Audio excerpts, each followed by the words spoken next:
Welcome to the first episode of MMANation. This is a weekly broadcast where recent MMA news, MMA card previews, predictions, and reviews are discussed.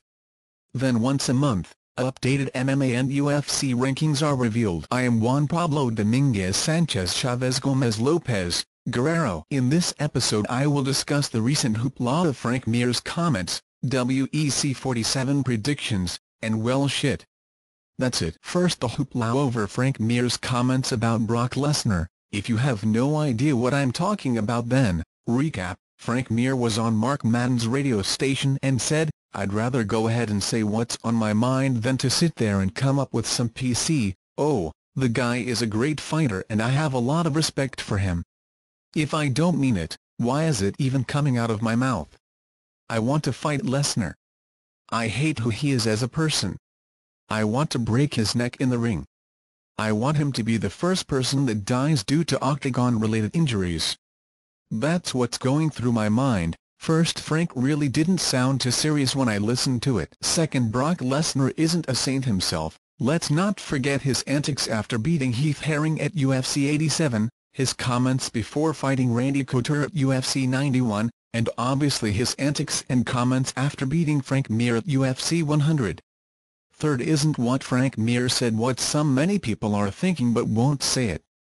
I hope Frank Mir does not overlook or underestimate Shane Carwin, because if he does then Mir is going to take a nap, due to the fists of Carwin. Now on to WEC 47, which takes place this Saturday, March 6, in Columbus, Ohio.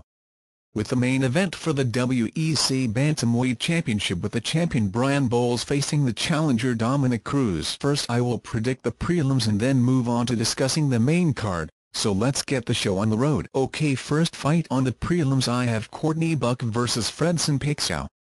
I say Pixow is the winner. Next, Bendy Casimir vs Ricardo Lamas. I'm going with Lamas. Now Chad Mendes vs Eric Koch. This is a tough fight to predict but I'm going with Koch. Now Danny Castillo vs Anthony Pettis, another tough one but I'm going with Castillo. Next, Scott Jorgensen vs Chad George. I'll go with Jorgensen.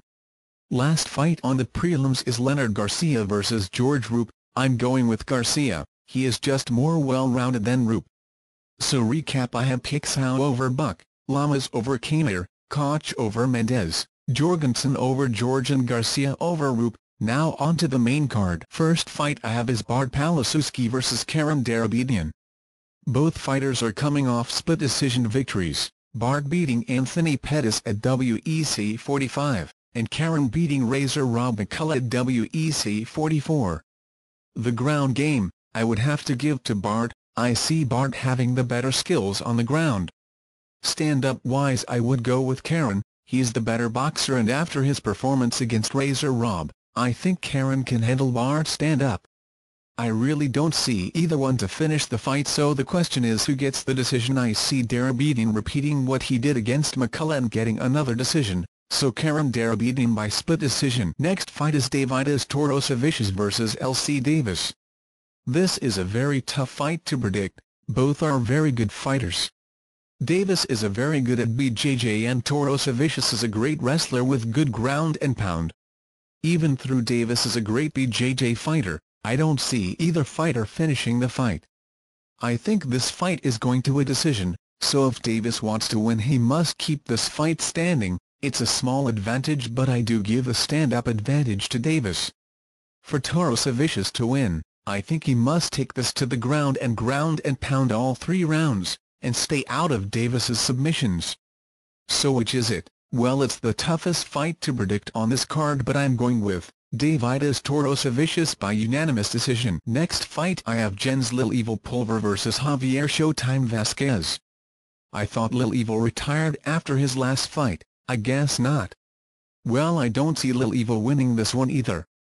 Vasquez is coming of 2 questionable split decision losses and Pulver in a quick submission loss against Josh Grisby. Even though Pulver has the advantage on the feet, I see Vasquez having the bigger advantage on the ground. Every fight does start on the feet, but I see Vasquez taking it to the ground some point in the first round and getting the submission, so I have Javier Vasquez first round submission. Next fight is Miguel Torres vs Joseph Benavidez. a lot of people are not giving Benavidez a chance in this fight. Torres is coming off his upset loss against Brian Bowles and Benavidez is coming off a TKO victory over Ronnie Yaya.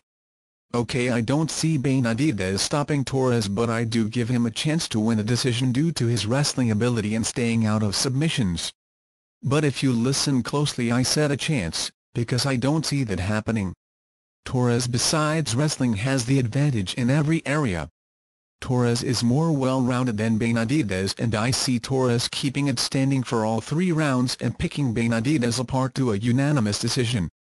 I could see Torres stopping Benavidez late second round, early third round, but Benavidez is a tough opponent, so I say Miguel Torres by unanimous decision. Now the main event for the WEC Bantamweight Championship.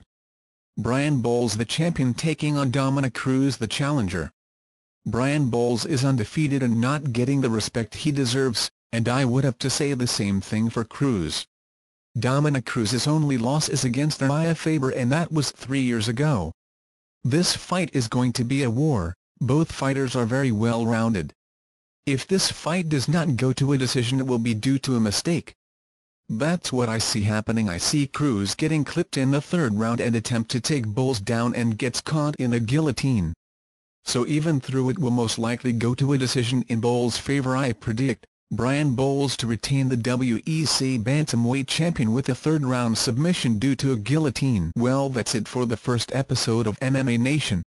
I will return next week to discuss WEC47, reveal our rankings, and talk about any other news that might pop up this week. Oh wait, please subscribe. I would also like to send my prayers to the people in Chile. This is Juan Pablo Dominguez Sanchez Chavez Gomez Lopez, Guerrero, saying adios amigos and stay safe.